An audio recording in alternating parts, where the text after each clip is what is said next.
Ruby Jewel Jordan, and I grew up 5 miles east of Braggs, Oklahoma. My dad's name was Thomas Jefferson Sanders. He was a World War I veteran. And my mother's name was Lucy Sanders. There was about 8 of us, I guess. At Christmas time, my sisters and I'd get dolls, we'd get a doll. Or maybe a set of dishes, and we all played, with those dishes.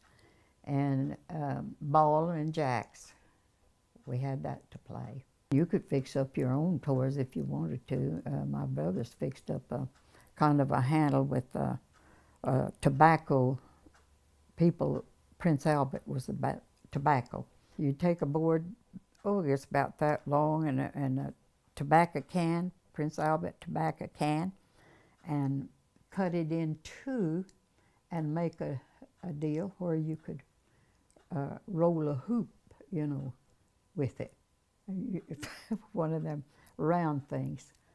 Come off of, I want to say, a wagon wheel. My daddy bought us a red wagon, pretty good size red wagon. Fall out of it, get scared.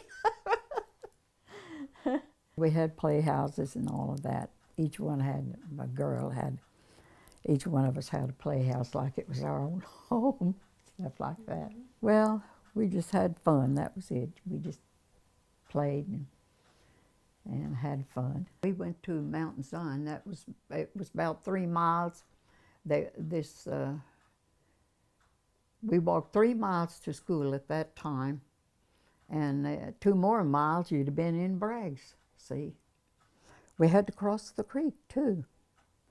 And my brother, one time, he had to bring a book or two from school, and he dropped, we was crossing that log, and I can understand why it was that he dropped his book in the creek, and I had to wade out in there and get him. I mean, we had to cross on the foot log. If you fell off of that and got your feet wet, you didn't turn around and go back home. You went right on to school.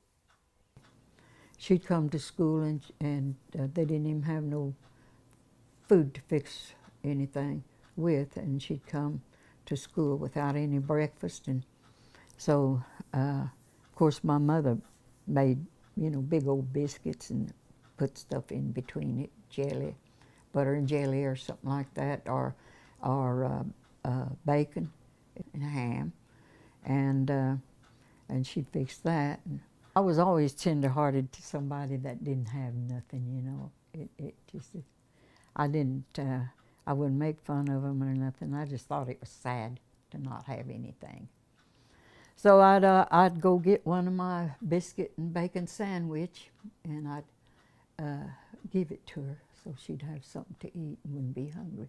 In those lard buckets or syrup buckets, you could have, if it rained, that your lunch didn't get wet, see, as you was going to school. If you dropped it in the creek or something, as long as it wasn't deep or you couldn't get to it, And that's the way we took our lunch. My dad never did learn how to drive a car. We had a Model A Ford, 2-seated. And he just never would, he didn't want to learn how to drive a car. And I was surprised. I always wanted to drive the car myself. My sister and I'd get out there and get in the car, and I told her, I said, one of these days I'm going to be driving this car. And we'd get in it, and I'd start it and back up and go forward. I was afraid to go any further because he would seen the tracks and knew someone was driving the car.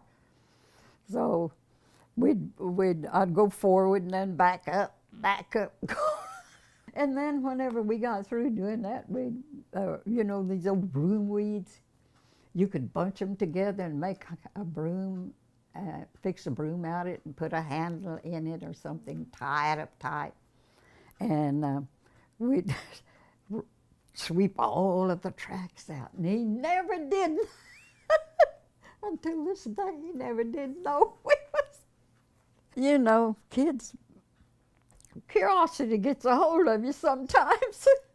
You think, well, he didn't learn to drive. Maybe if I learned to drive, I could drive him places, but I wasn't old enough then. How old were you when you were doing I was about 8 years old. This is the thing that happened. My mother's sister, she come down, she told my dad and mother that they could send us to the boarding school. And so they did. They sent us to, or took us, my brother, elderly brother, they took us in that car up to Wyandotte, Oklahoma, at the Seneca Indian School. I was, let's see, I must have been about 8 or so, somewhere along there, and maybe a little younger. The first few weeks that we were there, I was lonely to come back home and go to country school. I went to school there to the 9th grade. I didn't really want to go that far away from home. I thought, my, it's going to be lonesome up there because we didn't know anybody up there, you know. I forgot how many children went to school there, but you know, they were some grown boys. I hate to say it, but I guess they was about 19 and 20. There was 4 of them that went to school there, started in school there, you know. And the first thing the matron done, Miss Mason was her name, she put us at their table. And you know what? They would eat all their food and then eat ours, take our plates away from us. I didn't like that one bit. And finally, she noticed what was going on, and she moved us off of that, away from them. Mr. Cherokee made sure that we had a big old tall bushy Christmas tree, and maybe they'd have a toy on it, you know, toys on it, and to give to the kids. Sometimes my mother would speak Cherokee to us, and I got to where I could understand what she was saying.